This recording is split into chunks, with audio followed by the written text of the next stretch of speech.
Салам алейкум достар. Менің каналыма қош келдіңіздер. Бүгін сіздермен дәмді, мерекелік дастарханға арналған салат жасаймыз. Ол үшін бізге көрсетілген заттар қажет. Етті ұзыншалап турап алдым. Және пиязды алдын ала 6% уксуста салып қойдым. Етімізді тарелканың астына осылай жайғастырамыз. Бетіне пиязымызды саламыз.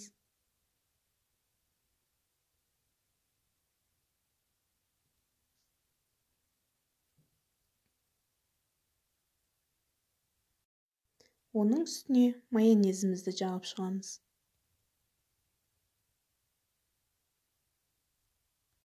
Ендігі қабат бізде жұмыртқа болады. Оны үккіштен өткізіп, салатымыздың бетін жауып шығамыз. Және үстіне майонез жағамыз.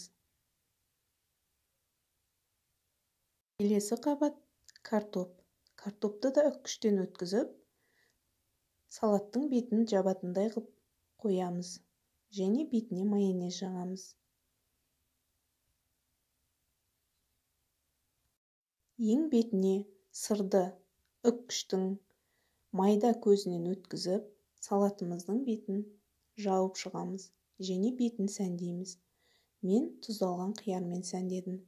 Сіздер өз қалауларыңыз бойынша сәндесеңіздер болады. Астарыңыз дәмді болсын.